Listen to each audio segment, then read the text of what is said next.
Shout out to everybody. Praise be to the Most High God. The Most High God comes first. We're going to talk about Ryan Garcia. We're going to talk about the fact that his B sample came back positive. AKA Dan Raphael was the first one to report it, that the B samples came in negative. The response came in this morning. The results of the test that happened. The samples were submitted, I believe, yesterday and tested on. And today, the results came out that Ryan Garcia tested positive for Ostarine in his B sample. I told you guys two separate incidents. You had the A samples of both samples of Ostarine, both the day of the weigh-in and the day of the fight, that Ryan Garcia tested positive for.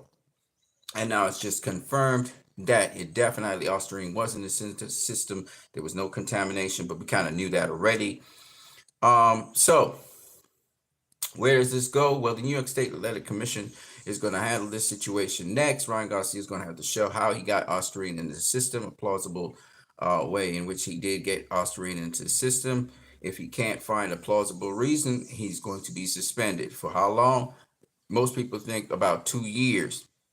Me personally, I think he should get a lifetime ban because I believe he intentionally did it. Some people are saying, well, how come Ostarine was only detected in the system those 2 days? It's mainly because, one, the masking agents that he was using and the masking that he was using, like I said before, I think he was actually using synthetic testosterone.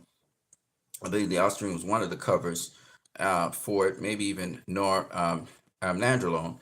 But I believe he got tested for Ostarine. Ostarine just indicated that he had something in his system he should never have had. Ostarine is not something you find in your system.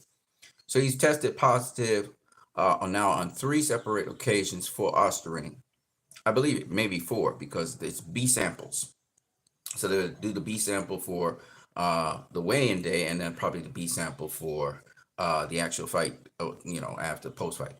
And I do believe he tested positive on both occasions. So all 4 occasions, both the A and 2 occasions, he tested positive, but the B samples were to confirm. So he had 4 different tests to confirm that he really was positive for Ostarine. What does this mean? It means the dude cheated. Well, people are going to say, well, how can you say he cheated? I mean, if he has a plausible explanation for why the stuff came into the system. Well, I'm going to say this. He wasn't using Ostarine, the day off or the day before. He was using it all the time. All right. He was microdosing. And unless you're somebody who's very naive or doesn't know anything about doping, you're going to think, oh, well, why is it he got caught those 2 days? It's because he wasn't masking it properly. And because, as I said before, the weight cuts. The weight cut caused these chemicals that were probably harnessed in the fatty tissue to be released. Okay, so let me just say another thing here and get it out of the way. Another thing that people need to understand and know, hold on a second, very quickly, because I got to go. I have other things to do with my day. This is just one of many things I do in my day. Okay? What some people need to understand is these guys that cheat and they get caught. You guys should be applauding that and being happy that they actually got caught, because a lot of people don't get caught, and they don't get caught because they're cheating in the off season. That is to say, when they don't have a fight, they're cheating, and once they get onto a fight, they're not doping with anything. So there are people who clearly cheat, and they cheat in very different ways. But what I would say about this is this. Shout out to Leroy Khan. What's happening, my brother? Thank you for saying there's a great live. I need to check your channel more and support you more as well, my brother. We talk mostly DC stuff, but every now and then, I want to just support you. Of course, I'm not supporting anything that has to do with James Gunn. That's a side story, but we're going to talk about that another time. Yeah, so he cheated, which means his win is not effectual win. Now, there are several different ways. Haney's team is now appealing to the New York State Commission to revoke not only Garcia's win, but to disqualify him from the fight so Devin Haney would get the win over Ryan Garcia. Me personally, I don't think that's a great idea. I know there's precedent. I think it should be rule of no contest, and Ryan Garcia should be heavily fined, and he should be suspended. That's what I think that should happen. New York State Athletic Commission should get a big chunk of his paycheck, and he should be suspended. Or Devin Haney should pursue legal action against Ryan Garcia.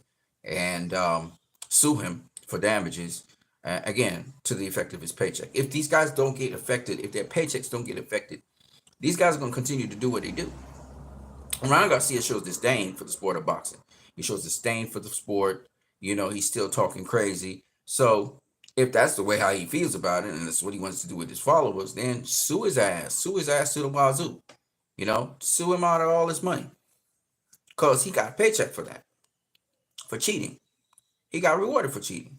So, and he's blatant about it. And he's like disregarding all the rules of boxing. And he's just he's making a mockery of boxing. And we don't need that out here. We don't need the sport being mocked. Now, we saw when all things are even, and an even playing field, Alexander Usyk beat Tyson Fury, almost knocked him out in the 9th round, right? All things being equal, we know Devin Haney would have run through that guy. Ryan ain't all that.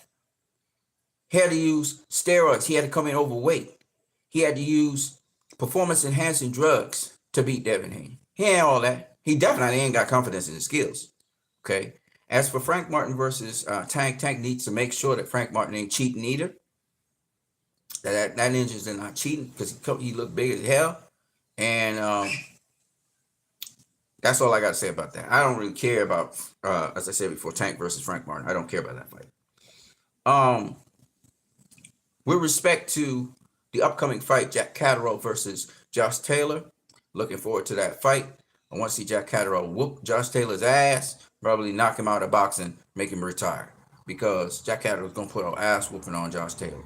I think Devin Haney came in to whoop Ryan Garcia's ass. His whole attitude was that, but he was going in against a guy that had cheated and had used unfair advantages. So the game plan that Devin Haney had, where he was so relentless and why he wasn't so as defensively sound, was mainly because that was he planning to put a whoop ass on Ryan Garcia, but it didn't happen because Ryan Garcia came in super big, much healthier and stronger, and plus he was PED'd up. Okay, so it is what it is. But don't get it twisted with Devin Haney; he's a beast. Now back to one more thing. I did check out Alexander Usyk versus Tyson Fury, and to see if he had any special stuff. Don't forget you smash the like button, guys, and don't forget you can donate via PayPal. The link is in the description. I was looking to see if there's anything special about Usyk. All I saw was him with the crucifix. I'm gonna be honest with you. Y'all reading into him and hailing. He just looked like he kissed the thing and he moved on. Now I might be wrong. So if you guys can show me really concrete evidence that he was cheating in some kind of way, I'll be cool with it. I'm not. I don't pass nothing by nobody. But as far as I see, Usyk beat Tyson Fury fair and square, man. He beat him fair and square. That's how I see it. All right, man. I am what you need. You guys like what you seen? Don't forget to like, share, subscribe. I'm out of here. Peace. I got to go on to the next thing. I got to get my paper, baby. If y'all ain't going to give me no paper, I got to get paper. You know what I'm saying?